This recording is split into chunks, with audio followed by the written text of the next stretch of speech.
Welcome to CMO Huddles Studio, the live streaming show dedicated to inspiring B2B greatness. I'm your host, Drew Neiser, live from my home studio in New York City. Whether you're a marketing department of 5 or 500, no CMO can succeed without a great team, working in sync like an Olympic rowing crew. It's about coming together into a powerhouse that's greater than the individual players.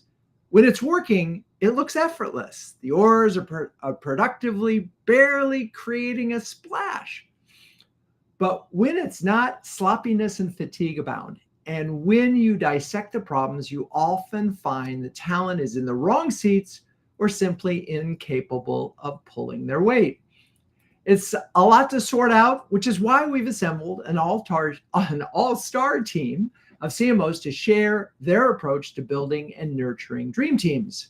So with that, let's bring on Marca Armstrong, Head of Marketing and Customer Success at Sensera Systems, who joins us on the show to shed light on who already joined us on the show to shed light on intricacies of leadership and strategies and customer marketing. Hello, Marca. Welcome back. Hi, Drew. How are you? I'm doing great now. So how are you and where are you? So physically, I am in beautiful Lafayette, Colorado, about 15 miles east of Boulder, 30 miles north of Denver. And I am doing great, although it is an unusually cloudy day in Colorado. You got a lot of snow, right? The snow was in the mountains. It didn't necessarily hit us, but yes, the mountains have a lot of it right now. I got it. Yeah, not quite like California, which is like Tahoe and stuff, just record. Yeah. But anyway, not here to talk about the weather, talking about your team. So you joined Sensera in December. So yes. I know Sensera is a startup. So talk a little bit about your team and what you're looking at and in terms of your planning.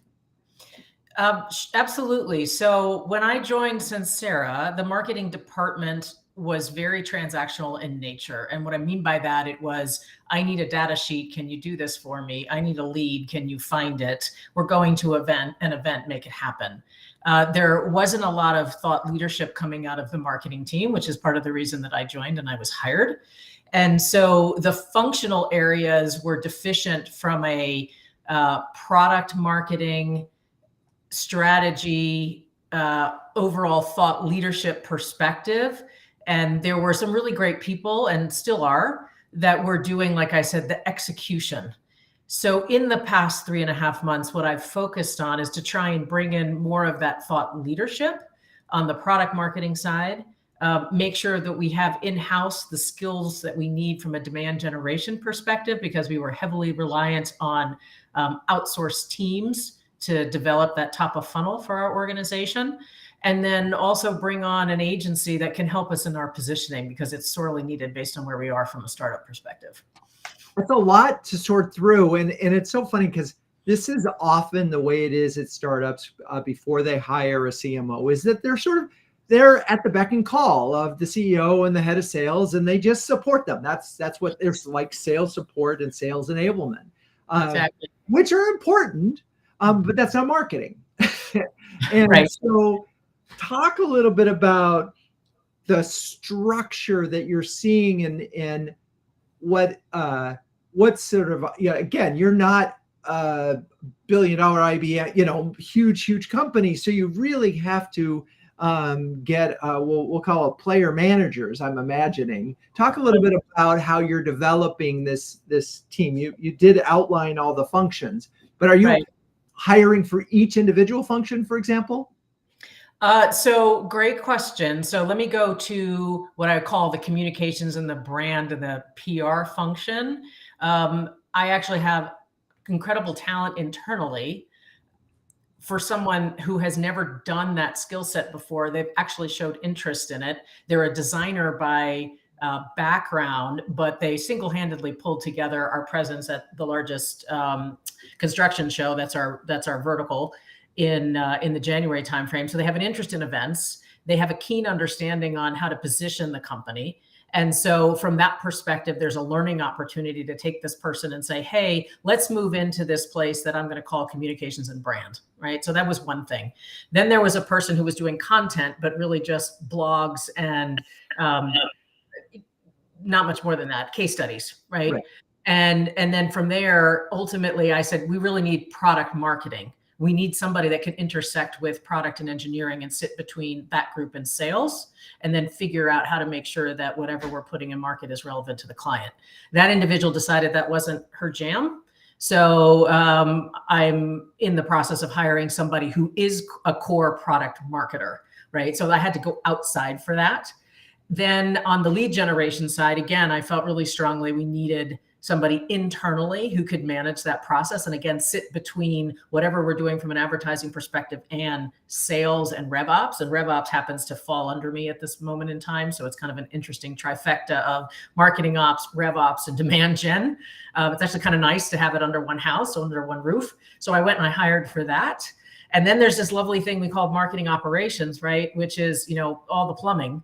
And we are currently doing it externally, but we really need to, I think, ultimately bring that internal. So those are the functions and the people. And then what I'm finding is there's great talent in the Denver market, especially on the product marketing side, which surprised me. And then I've got a lot of marketing ops people floating out there. But like I said, I'm trying to both nurture internal and bring external where the resource doesn't exist. And I think, this goes to a future question, but I also need to know what my strengths are and what I have to bring in to complement me. I think that's one thing as a seasoned CMO, you know what you do well and where you need the help. Yeah, well, there was a lot to unpack there. And so I'm just going to check some boxes. So first thing is, assessing the internal team. And if there's talent, but maybe in the wrong chair, you're moving them and exposing them for a growth opportunity, which is really rewarding because that's awesome when that happens in an ideal. I am happily shocked to hear that you're thinking you're going to find a product marketing person locally relatively easily, because that seems to be the hardest role to fill across. And maybe it's the Silicon Valley folks that are really struggling if they're trying to find someone locally. So that makes sense. The one question I have for you is I think about rev ops, marketing ops, and wondering if there is such a thing as just a blended of that. That's one kind of group that just is the source of data and truth. I don't know. Is that wishful thinking? I think it's possible. Right now, I've got two really bright individuals, one doing the rev ops and one doing the marketing ops piece of it. And I don't know that it is a one size fits all function necessarily, because from a marketing ops perspective, you've got a different tech stack that you do on the rev ops side of the house, but the two are intrinsically linked. And then certainly the rev ops individual is, working on all the nurture campaigns and the lists and the outbound calling and what have you that the account executives and account managers are doing. Where on the marketing ops side, we're trying to get all the stuff inbound and make sure that we're dissecting it to a point we can turn it over and have, higher close rates. I think they can sit under me happily for the time being. And we've had some changeover in sales. So I stuck my hand up and said I'd help. And I'm actually seeing some great synergy there, but I don't know that it's a one size fits all. Well, then how many sort of part of this is direct report management, right? And how many direct reports do you have? And in this structure, how many will you end up with? Let's say you still have rev ops. I'll end up with 6 because I've also got customer success. Right. And 6 is manageable. I've, former days I've had as many as 10. So I can do no, you just don't want to go much higher than that. No, because at the end of the day, I need to be able to have my fingers like in the cookie jar deep enough so I know what's going on. Right, because this is a startup. You are, this is not a case where it's a large organization and you're sort of leading marketing. You're running marketing. You're in it. You are building the function. I am. And so part of this, yes, you did talk about, knowing your weaknesses, but also this is about how you believe marketing works. Mm-hmm. Like those 6 direct reports are going to be the function of, well, these are the levers I need to pull to make this work. That's exactly right. And so, and I appreciate the notion of having marketing ops in-house. I can't think of a single CMO in our program, the leader program, that doesn't have it in-house. It's just too important these days. I agree. I mean, it's we're leaning on a lot of external consultants right now. So, and I have my demand gen person is sort of pseudo marketing ops at the moment, but it's not a sustainable model as we are in this rapid growth phase. Right. I need to bring that internally. So, and I'm being very selective on who I bring in, because to your point, the people that come on board with a company of our size, they need to be players and then coaches, not necessarily of people under them, but to others across the organization. And that's the interesting spin being in a startup Series A company. You're educating sales, you're educating products, you're educating I'm educating the CEO on a daily basis. Yeah, and there's a lot of other things. And by the way, I didn't mean to say you shouldn't have consultants. There are some specialists out there like a Spiralize, which can help with A/B testing, and they're just so good at it, you would want to do that. Or if you're going to ultimately roll out an ABM, someone like a John Russo, those guys can add so much value that it's worth it. I'm just talking about the basic function. All right. We're on the same page. Okay, with that, let's we'll come back to you, Marca. Lots more to unpack, but let's bring on Lesley Davis, CMO at Waggoner Engineering, or WEI. You have to tell me, which should we be calling you? It can be Waggoner or WEI, your choice. Okay. All right. I'm going with Waggoner. Okay. So you're here for the first time. Welcome. I am. Thank you so much for having me. Well, it's exciting to see you here. And so when you started at Waggoner, it was a marketing team of you plus one, sorry, make it two. And you had to build a team. So let's talk about, sort of your several months and months ahead of Marca, but talk about how you structured your team. Yes. Well, one thing in my favor, I had two things in my favor. And the first was, as far as identifying roles, there is one key role in this industry that is actually usually the first hire when they start to delve into marketing and they feel like, okay, we're ready. And that role was empty. So I didn't have to wonder for long. I knew immediately before I even joined, okay, we've got to hire someone for this. The other part of this is I knew we were going to double in size. That was a massive part of the interview process. And we're actually almost 200% bigger in 2 years. So instead of looking around and assessing what I did or didn't have, I was able to dream about what we're going to need when we're doubled in size, which actually did me a lot of favors and led to a lot less investigation, if you will. And so what was that first hire? A proposal manager. That's a very big deal in the AEC industry. Got it. Because that's how you actually get revenue, is if the proposals aren't right and in Correct. The system, you can't convert anything. So you can have as many leads as you want. All right. So that's a critical one. But so I'm imagining that you created your org chart for that growth thing, and then you started to fill in? Yes, that's exactly what I did. I made 3 hires in the first year. So we got to a good size pretty quickly. I'm grateful I had a leadership team that backed that and knew it was needed, and we were off and running once that was complete. And talk about, so what were the others? So we had a proposal manager, and then talk about the other parts of the team. I will. And actually it was 4 hires. That's wild. I think I did that in like less than 4 months. It's crazy. But proposal manager first. And I believe quickly after that was a proposal coordinator. We work with governmental entities. They must go out for proposals to give work over a certain amount. And of course, if we're doubling in size, we need double the work. So proposal manager, proposal coordinator, graphics, and then a now marketing specialist that has carried the weight in about 15 different areas. And I'm grateful for every single person who jumped on and said yes to the opportunity to join. Right. So the first part of this is there was a certain amount of demand coming in, being generated either by sales directly or anything that you had going. But then we start to sort of think where marketing is actually creating some demand and managing it. So that's where these marketing specialists and graphics folks start to play a role. So, exactly. So talk a little bit about that in terms of, because was there a demand generation engine, or was that just sales? It's sales. It was mostly sales. And because we were a smaller firm, I mean, we were 80 people. It was also getting people that had been here 20 years sitting in one office together, doing it the same way to think about, okay, this is where we're at. But if we're going to go where we're going, we've got to operate in a very different manner. And so I'm excited and proud. It's been a fun ride. How many people are at the company now?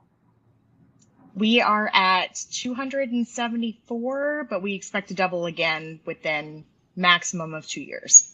So that's triple in terms of staff size overall from the company. And I'm just Yes. imagining that.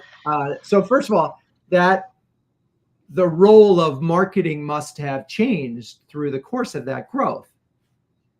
Agreed. It did. A lot more from here, I'll hurry and do this proposal or flyer to, hey, I understand this project requires public meetings, and it's a little bit at this point where we need to be helpful to you. Let us develop the graphics. Please don't develop them yourselves. Like, let us help. Yes. So you're retraining the organization on the function while you're supporting them and you're building the team. So as you look at your structure now with an organization that's 3 times larger, Yes. what's the org chart look like or need to evolve? How's it need to evolve? We need an internal comms person of some kind coming soon.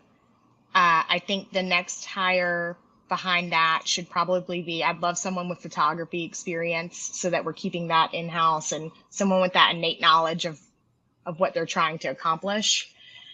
And beyond that, like, my dream is earned media, public relations, someone out there, pitching constantly so that we can get the spotlight that our SMEs deserve. Yeah, because you want to be a brand that's recognized in there, because that's got to Yes. matter both in terms of inbound and also just securing business these days. Awareness matters, right? I mean, Yes, it does. And so that earned media can certainly support. So I'm thinking about, you didn't really have any of the challenges that Marca had necessarily, the people in necessarily the wrong seats. But talk a little bit about sort of suddenly there's a team, and how are you helping the team work together and nurturing that team while you're simply going, okay, guys, crank out those reports. It is so hard. Yeah, it's so hard because we're in growth mode, and to grow, you've got to do a lot of work quickly. We meet every single day. Some may say it's overkill, but we spend 15 minutes going around talking about what we're working on, who can help where. Sometimes it's to help reprioritize. Sometimes we're able to be more helpful to each other. It just depends on the day. And then we're remote, most of us, and we're going to all be together under one roof for a few days in June. And I'm really excited. We have a good synergy. We joke, we get along. We have similar personalities. I did certain things in the interviews to make sure it was a culture fit with me, because that's so important. And so I'm excited for us to be in one place all together breaking bread. It's going to be fantastic. Yeah, what a great opportunity. And remote does create its own challenges, right? I mean, Yes. it does. And I'm imagining, so it's funny, in the Silicon Valley world, they would call the stand-up meetings, right? Where we're blasting through what's happening, what are people working on, and doing it every day suggests that there's a lot happening every day. Yes, and there is. It's constant. And thankfully, the organization has started to recognize these individuals and feels good about reaching out to them directly, which I am so grateful for. And I think that speaks highly to the people doing the work.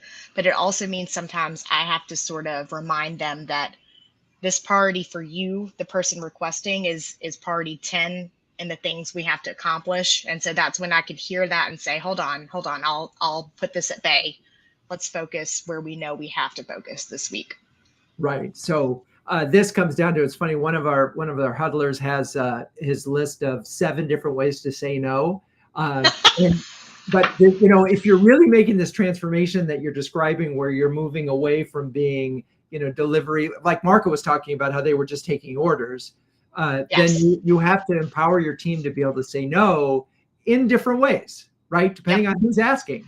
It's really hard to say no to the CEO, but they can say, that sounds like an interesting challenge. Let me talk to Lesley and see if we can add that to our list, because something's going to have to drop, right? Just training. Correct. So, Yep. Got it. All right. Great stuff. All right. We will be back with you, Lesley. Now it's time to welcome Isabelle Papoulias, CMO of BackBox, and an industry expert who's been here before, talking about the first 90 days for CMOs and shifting into position post-acquisition. So hello, Isabelle. Welcome back. How Hello. are you and where are you this fine day?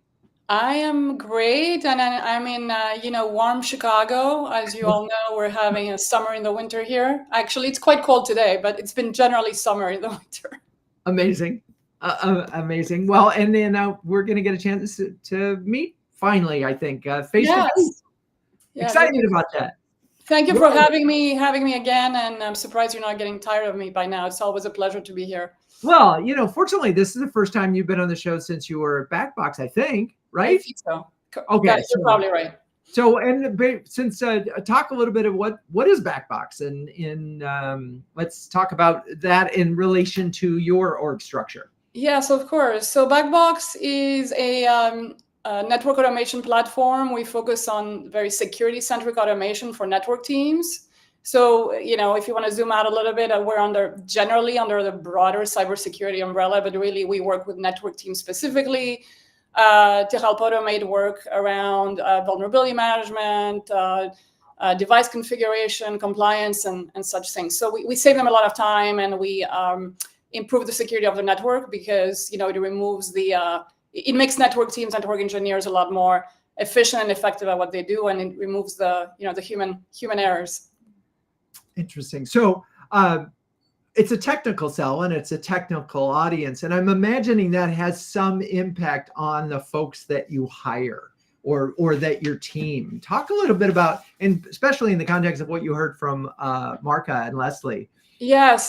So there's a lot of things that resonated with me, but just to answer your question more directly, because it's an extremely technical audience, the role of product marketing is, I don't know what the word is. It's more important than ever. I come from sales and MarTech, where yes, you still needed product marketing, but in this highly technical space, you need that link between the market, product, and marketing.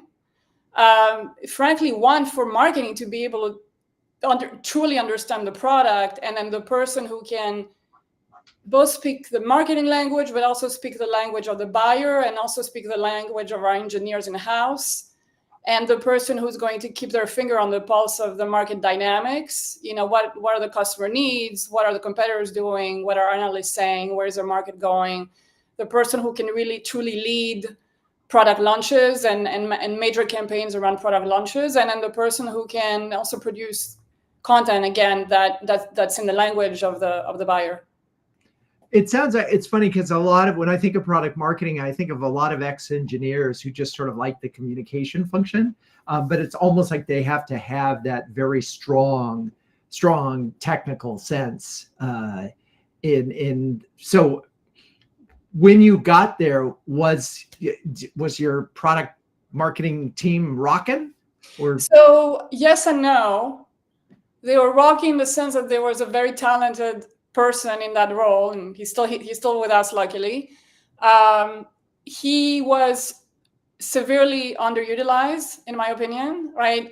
Someone made a comment that their team, when they joined, was extremely transactional. He was essentially backed into a corner, the way I see it, I'm being pretty blunt about it, as the content guy, right? Reacting to whatever sales was asking. We need this piece of content, we need that piece of content, we don't understand how the product works, let's have a call to explain to us. And he's extremely smart and prolific, and he wasn't touching the market at all, right? Like the market knowledge and pulling in the insights to inform marketing and sales strategy. And he wasn't doing anything at all around, really, we had no campaigns around product launches, and there was no customer marketing. No one was communicating with customers about what was coming up. We had a conversation around essentially how I see the charter of product marketing, and he had, and has broadened his purview as a result, and has helped tremendously across the organization. So the good news is there was a person there who had the technical chops and understood the product to play the role. The bad news was that they just were caught in this vicious cycle of answering the mail as opposed to strategically driving the business. That's very well said. That's way better than I said it. I love that. But so, okay, so that's one. And that's important because you are a technical sell to a technical audience. So recognizing that is critical. And it's funny because it's in some ways very similar to Lesley in the sense that, hey, we are an RFP government service company. So, proposals matter. And that's the sort of the glue of the sales process. So what else was working or not working? And then how have you changed your structure? Yeah, so I'll continue with what wasn't working, and then I'll talk about what was working, right? We had a big gap in demand gen talent. And in fact, one of the reasons I joined the company is there was no digital engine at all, had never been used. The company was completely reliant on events and PR to generate pipeline. And, some great work had been done on messaging, and we had a great CTO that served as an evangelist. And so we were getting, good content and awareness, through PR and great coverage. Events were, generating very top of the funnel pipeline, but, we're not converting into revenue just because they take much, much longer, right? And we needed to be able to deploy all of the tools within the marketing toolbox. And at that point, we're probably only, I don't know how many they are. Let's just say there's 10 who are deploying 2. So demand gen and digital marketing in particular was a gap, and I had to make some changes on the team there. On the plus side, we kind of talk a lot about the changes and what doesn't work, but one of the things that I'm sure we've all done too is you have superstars on the team. You come in and there's people like the product marketer that I mentioned, right? There were other folks that were very strong, and again, we're in this kind of what did you say? Answering the mail kind of a role, very very transactional role, and our field marketer in particular. And so we kind of expanded her role as well to take on customer marketing. She's now going to lean more into brand and comms because there's so much work that is being done on that side, and I really need a lieutenant. And so it was again identifying people's strengths and making sure that they're in a role that allows us to maximize and play to their strengths and give the most to the team and the organization. So there's a little bit of, do you have any weak players where you need to make a change? Right. Do you have gaps, as in you don't have that role and you need to go get that person? And then do you have superstars that are underutilized? It's kind of how I looked at it when I started. And had there been a CMO in the role before? There was a person before me that was didn't have my level of experience. Basically, that's why they leveled up the role. Yeah. Well, and that's what I was thinking about is like if you are running a company, a small company, let's just say, and you just want sales support, you don't need a CMO. You probably are underutilizing marketing. And so it's interesting in all 3 cases, it was this situation where marketing didn't really exist as a function, a strategic function and asset of the business necessarily. It existed to support sales. And you hire a CMO who can come in and structure an organization that can drive the business forward. And that's just a mindset the CEOs have to make a shift on, right? Yeah. And if I may add to that, I mean, the person before me was, again, just had a lot of experience, but less experience in terms of sophistication of the background and really number of years ultimately, right? And he had done some great things, like I mentioned earlier, especially the PR side of things. But at some point, it's more about what gets you here is not going to get you there. And I think you can say that about all of us. So they hired me because I had more experience. My title is not CMO, by the way, it's SVP, which, is fine. But my remit was very much, and I know it says CMO here, that's fine, I'll take it. But my objective when I was hired, and the way I was very much briefed by the CEO, is essentially a CMO objective, which was really two things come to mind from our discussions. One was, we need marketing to be a strategic driver for the organization, right? So you're leading, you're not following. And then number two, we need marketing to have an esprit de corps, a marketing team that's really gelling together, is visible within the organization, and is driving the culture of the organization. Right. And that requires, a CMO or a certain level of experience to do that. Well, and it really speaks to this conversation that we're having today, which is you can't, as a leader, SVP or CMO, achieve the goals of being a strategic driver and building a culture without having strong direct reports. And you can't have just these direct reports without the leader to drive it and be able to provide air cover for these folks to say, no, stop it with this request. It's not a priority. Because this is the sort of, what strategy is saying no to something, right? So all these yes, come together with, now, of course, this show is about emphasizing you got to have a great team and you got to know what the structure is. And it sounds like what's interesting here is in each three of these businesses, structure is slightly different, not completely, but because of the nature of the companies. But in all cases, the leader recognizes they're leading somebody. They got to fill their great seats. All right. With that pontificating, we are now going to bring everybody back because we're going to talk about CMO Huddles. And CMO Huddles was launched in 2020. It's a close-knit community of over 300 highly effective B2B marketing leaders who can share, care, and dare each other to greatness. Given the extraordinary time constraints that CMOs are facing these days and the stress penguins that they're needing to squeeze, everything about CMO Huddles is designed to help leaders save time and empower them to make faster and better decisions. So, Lesley, Isabelle, Marca, you are all incredibly busy marketing leaders. I'm wondering if you could share a specific example of how maybe CMO Huddles has helped you in the current job or in past roles. Anybody want to go first? I'll go first with my little penguin. Okay, Marca, yes, please show the stress penguin. Thank you. Oh, yes, right on my desk. There it is. So two examples I will give. The first is when I was staring down the barrel of transition, Drew and the Huddles team was able to connect me directly with one of the recruiters who had spoken on a show. And so that was super helpful to kind of anchor where I was and where I was trying to go. So that's example number one. Example number two is now being 3.5 months into the role.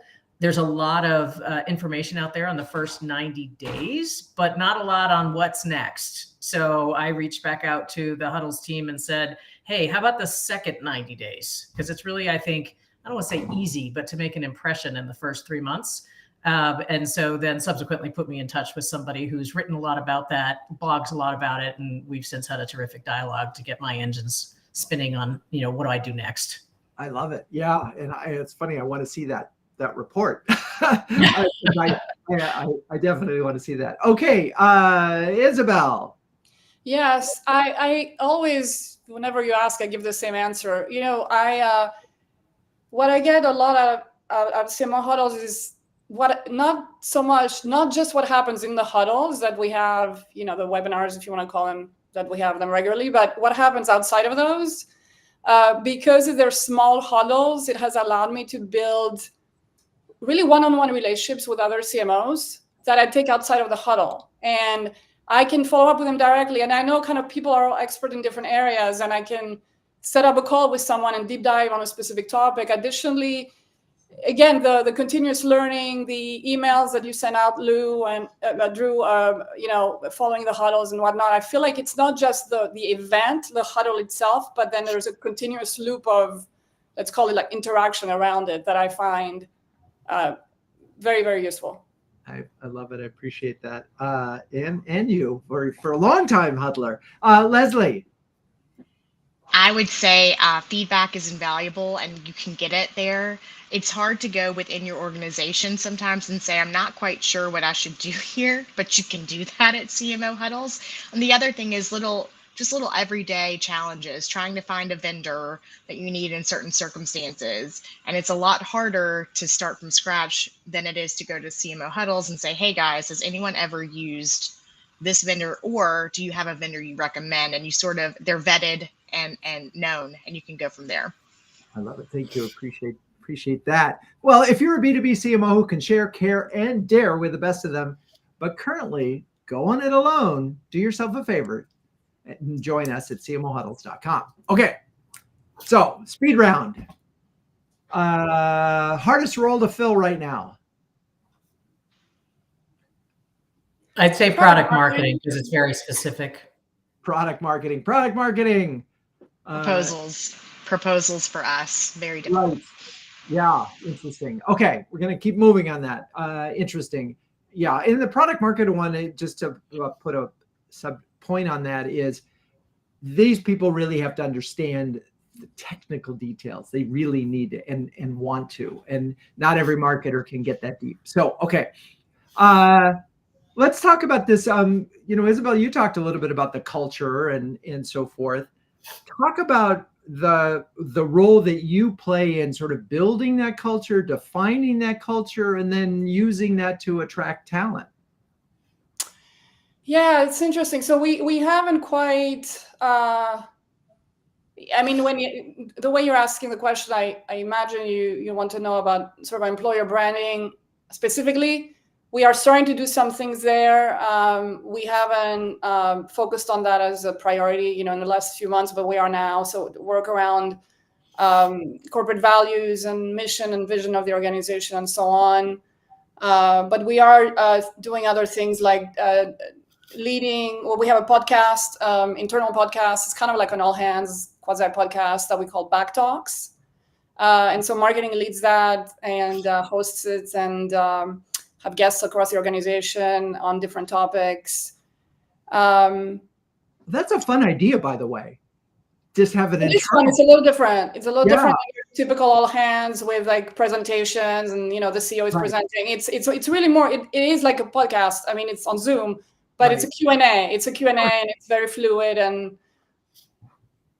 Yeah, no, that's really cool. It reminds me of another CMO that I know who, for every week was writing a sort of state of the company address to the folks as a way of became the glue that sort of brought the organization together as it was growing like crazy. But if I can elaborate on that a little bit, culture. So I went to employer branding. I don't know why that's very sort of like linear, but really, where marketing has impacted culture in the way we work, and I think that's what.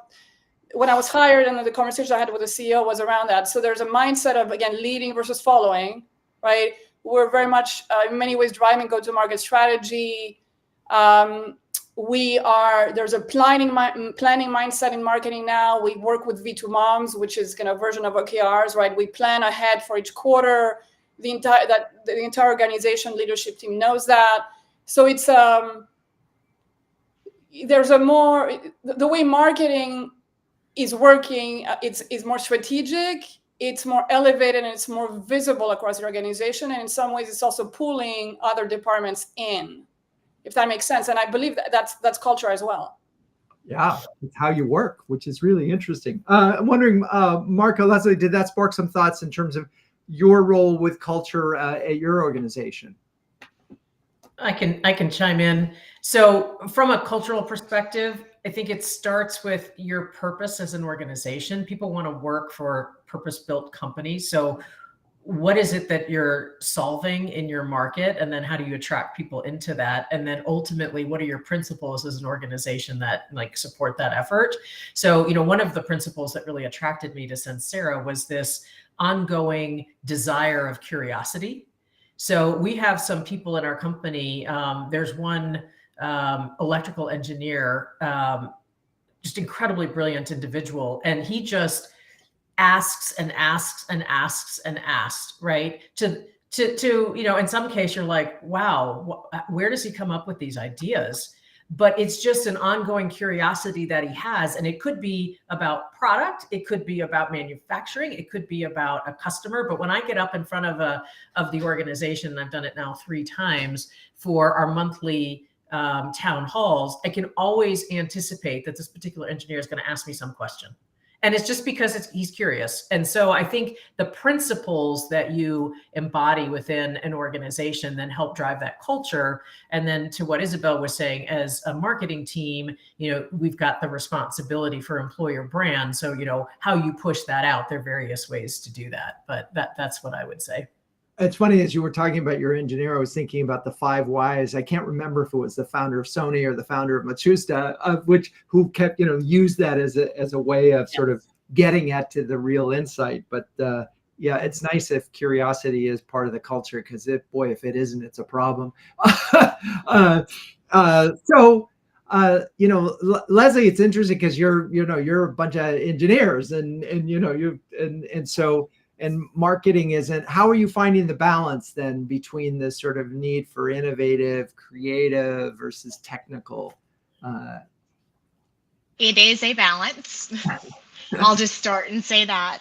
But I think we just do our best to show options anytime we're trying to do something a little different. Here's the ways we can do it differently. My graphic designer is really good about that with visuals. And here's how it could look if we wanted to move forward.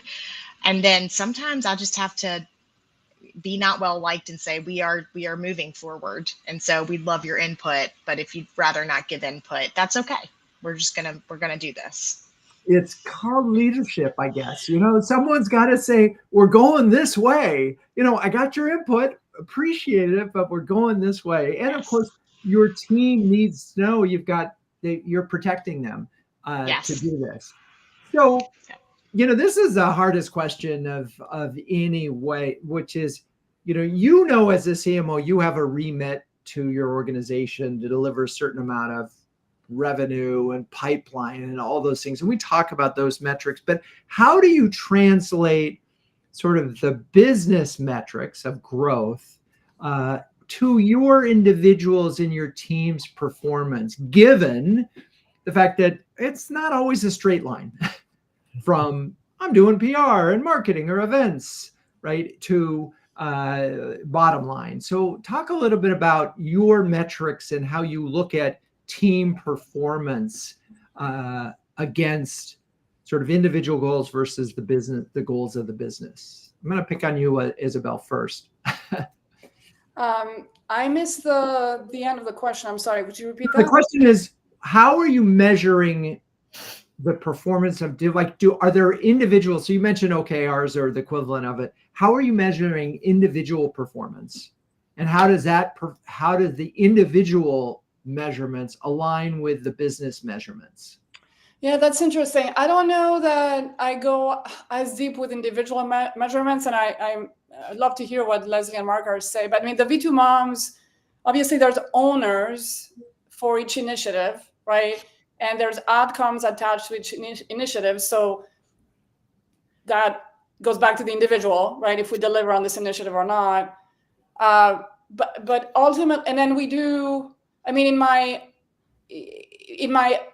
annual performance review document is actually a quarterly performance review document with objectives for the individual, and we review that every 3 months or so. So that's another aspect of it.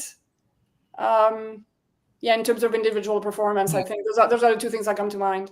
So in theory, if they're, I'm familiar with EOS and rocks and so forth, but if they're 3 rocks of that quarter they've delivered, then they've done their job. And if in theory those rocks align with the bigger rocks of the organization, then there's full alignment. And so that's what makes that work. Yes.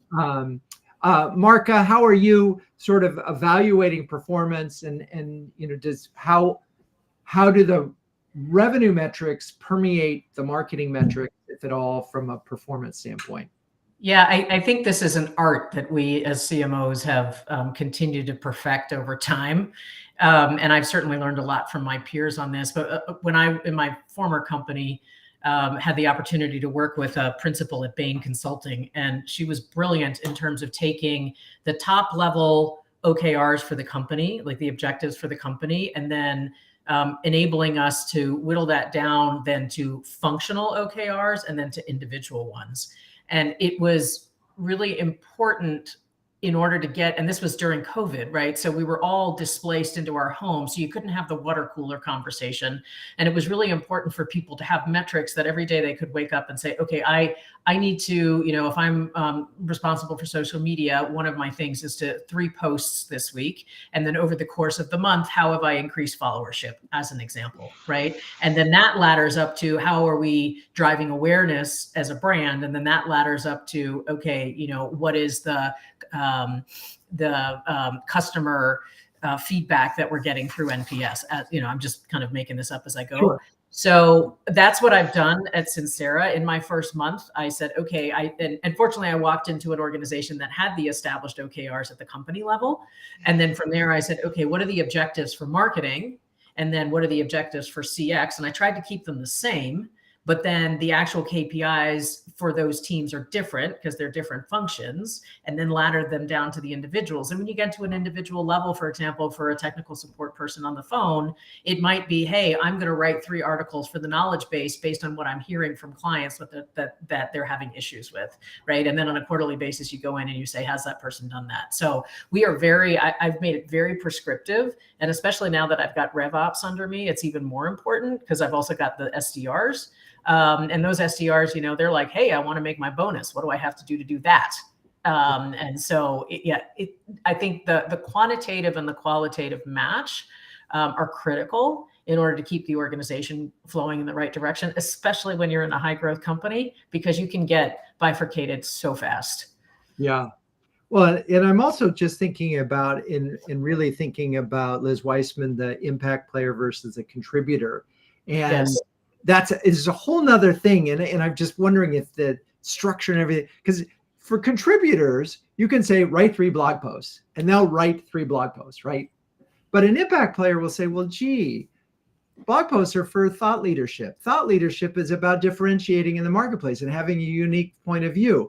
Oh, having a unique point of view means looking at all the other points of view and finding that one. And so suddenly this person is not just writing 3 blog posts, but they're writing 3 blog posts that are absolutely making, because they're right on the issue that their customers facing. So anyway, I don't have an answer here, or I'm barely even getting to a question, but it does make me wonder how you sort of nurture and encourage impact players versus in the structure. So Lesley, I'm throwing it out to you, and save me here. Help me a little bit in terms of your metrics and so forth. Really, honestly, Marca sort of nailed it. We have the big rocks and they all flow down, and we do each have KPIs. I think that's so, there is a qualitative part that's very important. And so what I try to do is, we know our KPIs, my team is aware of what they are, and I try to go 2 ways. I try to say, which way is best? You tell me which way is best. Which way will accomplish whatever this goal might be. So I'm not, again, just throwing write 3 blog posts. I'm saying, okay, what's going to get us the best ROI for this? And then one thing I did at the end of the last year was I put together, and I don't know how much, I hope they liked it, but I put together all the wins we had over the year. When you're in high growth, you're so busy, you kind of forget to look back. And I was like, here's how much sales revenue we did. And we know we touched a piece of this because here's our customer journey. And here's all the places we're part of that. So we know we had an impact here. And here's how many graphics we created, presentations, all of those metrics and numbers. And then also, I'm always thinking of my team. I tell them, keep your resume updated all the time. And that way they can take that with them and they can feel good and own it as well.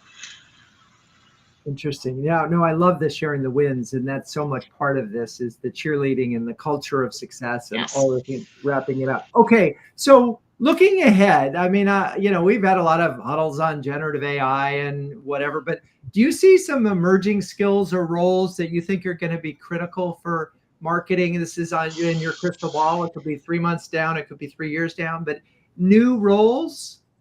Can I answer this one? Yes, go ahead. I just came from a local, call it chief growth officer group in Denver the other night. And we were having this big debate over, is AI going to take over the marketing function or not?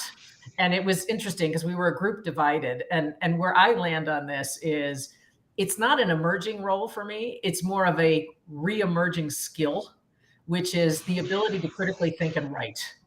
Because I do believe, AI has a place for us in the future, just like for those of us who are, have enough tenure to remember when the web showed up and we were all like, now what do we do, right? And the fact of the matter is we're all humans, and we need to make sure we're connecting with humans. And at the end of the day, I've used GPT and other tools to write things, but I still find myself having to find that customer connection in whatever it is that it spits out. And I think critical writing and thinking skills are something that will need to come back in force as we get our arms around all of the development that's happening from a technology perspective. Yeah. So that was the big debate we had on Tuesday night. Well, and it's funny because I've had this debate in real time and in a recent conversation in a huddle, because one CMO said this is just another bright shiny object that we can get distracted by, whereas others are saying no, this is transformational, like the internet, Marca. And I of course lean on the side of there are things that are bright shiny objects. This isn't one of them. But however, you're absolutely right in my opinion that the importance of being a good writer now is even harder, is more important. And ironically, a group of people coming up with these tools, chances are they're not going to be. So because they have this tool to do it. So it's really going to be hard. You really have to find critical thinking and critical writing in order to get the best out of this. Isabelle, you want to weigh in here? Yeah, it's an interesting question. I don't know that I can think of any new roles per se. Where my head goes is a sharpening or maybe a further specialization of existing roles, meaning, look, it's getting harder and harder to sell. It's harder and harder to buy. What would buyers not, wanting to talk to sales and wanting to have the experience on their own? What with technology getting more complex and the paradox of choice and all those things? And so I almost feel like there needs to be a person that's very focused on understanding the buyer journey, right? There needs to be a person that's extremely focused on the market and bringing, I don't know if you call it insights, whatever you want to call it, the person that's full-time focused on bringing these insights outside into the organization. These are just variations on product marketing, right, and so on, right? So I don't know that there's a new role per se as much as a fine-tuning of existing ones. Yeah, I mean, I think the point there in that is that the CMO's role, ultimate opportunity, is to know the customer better than anybody else in the organization. In one way or another, that information, as you get larger, needs to flow back to the CMO. So I appreciate you bringing that up, because you could lose that in all the other things that we're doing. Okay, speaking of losing that, we're losing time. So we're going to now go with final words of wisdom for CMOs building or rebuilding their marketing team. We're going to start with you, Lesley Davis. What you're advising other CMOs when building their marketing team? What's your advice? My advice would be to not just listen to what you're being told when you're building that team, but to look around the team you have, see the skill sets that they have, and think about not just the next 6 months in front of you, but the next 5 years, and build that way.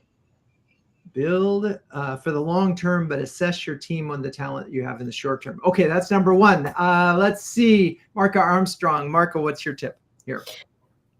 I alluded to this in my opening comments. I think it's really critical that you know your skill set and that you bring people on around you that can be advocates for your skill set, but also support you and be an annex to what you're driving towards. I've made the mishap in the past of hiring another me, and then that person ultimately ended up being redundant. So, I'm not going to make that mistake again. I'm going to hire people that basically complement what I know I'm capable of doing.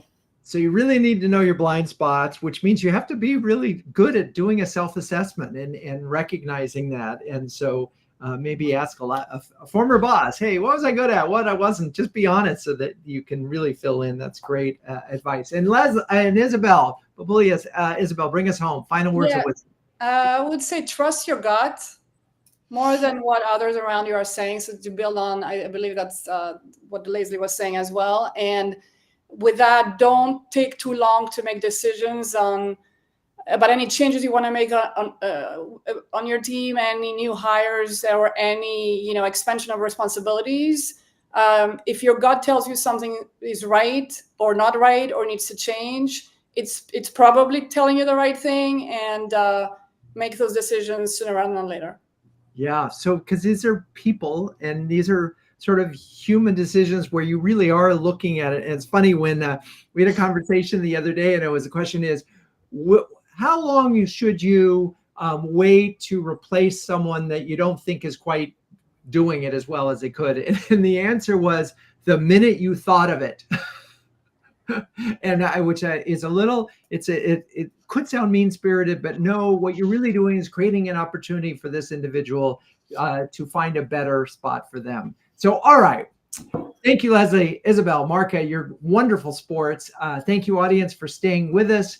Please join us in 2 weeks when we'll be talking about building a demand gen machine with Michael Callahan, James Stanton, and Jeff Morgan.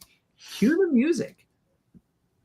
CMO Huddles Studio is produced by Melissa Caffrey. Our production assistants are Laura Parkin and Ishar Cuevas. If you'd like to learn more about CMO Huddles, please visit CMOHuddles.com. I'm your host, Drew Neiser, and until next time, keep on sharing, caring, and daring each other to greatness.